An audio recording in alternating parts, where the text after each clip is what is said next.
Neat 2026 question paper leak ಆಗಿತ್ತಾ ಮತ್ತು NEET exam ಮಾಡ್ತಾರಾ? ಸೊ ಇದರ ಹಿನ್ನೆಲೆಗೆ ಸಂಬಂಧಪಟ್ಟ ಹಾಗೆ ಕೆಲವು ಮಾಹಿತಿಯನ್ನು ಶೇರ್ ಮಾಡಲು ಪ್ರಯತ್ನ ಮಾಡ್ತೇನೆ. ಇದುವರೆಗೂ ನೀವು ಚಾನಲ್ ಈ ಒಂದು ಪೇಜ್ಗೆ ಫಾಲೋ ಮಾಡಿಲ್ಲ ಅಂದರೆ ಫಾಲೋ ಮಾಡಿ, ಲೈಕ್ ಮಾಡಿ ಮತ್ತು ಸೇವ್ ಮಾಡೋದನ್ನ ಮರಿಬೇಡಿ ಮತ್ತು ಶೇರ್ ಸಹ ಮಾಡಿಕೊಳ್ಳಿ. ಸೊ ಬೇಸಿಕ್ಲಿ ಏನಪ್ಪ ಅಂತಂದರೆ, ಗುಜರಾತ್ನ ಸಿಕ್ಕರ್ ಪ್ರದೇಶದಲ್ಲಿ ಪ್ರೆಸೆಂಟ್ ಇನ್ವೆಸ್ಟಿಗೇಷನ್ ಮೂಲಕ ಗೊತ್ತಾಗಿರುವಂಥದ್ದು. ಸೊ ಏನು ಕಂಪ್ಲೇಂಟಪ್ಪ ಅಂದರೆ, ಪರೀಕ್ಷೆಗೆ ಒನ್ ಡೇ ಮೊದಲೇ ಒಂದು ಗೆಸ್ಟ್ ಪೇಪರ್ ಆಲ್ರೆಡಿ ಸರ್ಕ್ಯುಲೇಟ್ ಆಗ್ತಾಯಿತ್ತು. ಸೊ ಪರೀಕ್ಷೆ ಆದ ನಂತರ ಕ್ವಶನ್ ಪೇಪರ್ ಮ್ಯಾಚ್ ಮಾಡಿ ನೋಡಿದ್ರೆ ಆ ಗೆಸ್ಟ್ ಪೇಪರ್ನಿಂದ ಆಲ್ಮೋಸ್ಟ್ 140 ಕ್ವಶನ್ಸ್ಗಳೇನಪ್ಪ ಅಂದರೆ ಮ್ಯಾಚ್ ಆಗ್ತಾಯಿತ್ತು. ಫಿಸಿಕ್ಸ್ ಮತ್ತು ಬಯಾಲಜಿ ಅಂತ ಹೇಳಲಾಗ್ತಾ ಇದೆ. ಸೊ ಮೇ 7ನೇ ತಾರೀಕು ಇದಕ್ಕೆ ಸಂಬಂಧಪಟ್ಟ ಹಾಗೆ NTAಗೆ ದೂರು ನೀಡಲಾಗಿದೆ.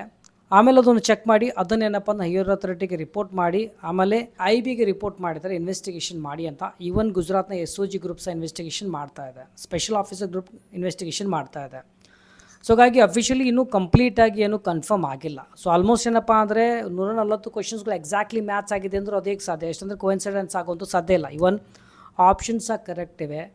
ಸೊ ಎಲ್ಲಿ ಏನಾಗಿದೆ, ಸೊ ಯಾವ ರೀತಿ ಪೇಪರ್ ಲೀಕ್ ಆಗಿದೆ, ಪ್ರೆಸೆಂಟ್ಲಿ ಇನ್ವೆಸ್ಟಿಗೇಷನ್ ಮಾಡ್ತಾ ಇದ್ದಾರೆ.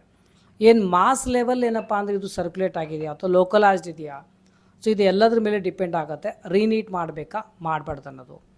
ಮಾಸ್ ಲೆವೆಲ್ ಅಂದೇಳಕ್ಕೆ ಸರ್ಕ್ಯುಲೇಟ್ ಆಗಿತ್ತು ಅಂದರೆ ನೀಟ್ ಮತ್ತು ಎಕ್ಸಾಮ್ ಕಂಡಕ್ಟ್ ಮಾಡ್ತಾರೆ. ಆಗಿಲ್ಲಪ್ಪ ಅಂದರೆ ಯೂಸಲಿ ಮತ್ತು ರೀನೀಟ್ ಮಾಡೋದಿಲ್ಲ, ಆ ಒಂದು ಪರ್ಟಿಕ್ಯುಲರ್ ಲೊಕೇಶನ್ಗೆ ಮತ್ತೊಂದು ಸಲ ಎಕ್ಸಾಮ್ ಕಂಡಕ್ಟ್ ಬೇಕಾದರೆ ಮಾಡ್ಬೋದು. ಬಟ್ ಎನಿವೆ ಅಫಿಷಿಯಲಿ ಇನ್ಫಾರ್ಮೇಷನ್ ಪಕ್ಕಾ ಬರುವವರೆಗೂ ವೇಟ್ ಮಾಡ್ಕೊಳ್ಳಿ. ಅದ್ರ ಬಗ್ಗೆ ಏನೇ ಮಾಹಿತಿ ಬಂದರೂ ಸಹ ಈ ಒಂದು ಇನ್ಸ್ಟಾ ಪೇಜ್ ಮೂಲಕ ನಾನು ನಿಮಗೆ ಮತ್ತು ಮ್ಯಾಥ್ಸ್ಟೆಕ್ ಯೂಟ್ಯೂಬ್ ಚಾನಲ್ ಮೂಲಕ ನಿಮಗೆ ಹೇಳಲು ಪ್ರಯತ್ನ ಮಾಡ್ತೇನೆ. ಓಕೆ, ಪ್ರೆಸೆಂಟ್ಲಿ ರಿಲ್ಯಾಕ್ಸ್ ಆಗಿರಿ. ಅಫಿಷಿಯಲ್ ಅನೌನ್ಸ್ಮೆಂಟ್ ಆಗೋರು ದಯವಿಟ್ಟು ವೇಟ್ ಮಾಡಿ, ಗಡ್ಬಡ್ ಮಾಡಬೇಡಿ. ಓಕೆ, ಇದ್ರ ಬಗ್ಗೆ ಅಂತೂ ಯೋಚನೆ ಮಾಡಬೇಡ್ರಿ. ಹಾಗೇನೇ ಬಂದರೂ ಸಹ ನಿಮಗೆ ಅಪ್ಡೇಟ್ ನೀಡೋದು ಪ್ರಯತ್ನ ಮಾಡ್ತೇನೆ. ಓಕೆ, ಸೊ ವಿಡಿಯೋದಲ್ಲಿ ಇಷ್ಟೇ, ಮತ್ತಷ್ಟು ನಮ್ಮ ಮುಂದೆ ವಿಡಿಯೋಲಿ. ಚಲೋ, ಟೇಕ್ ಕೇರ್, ಬಾಯ್.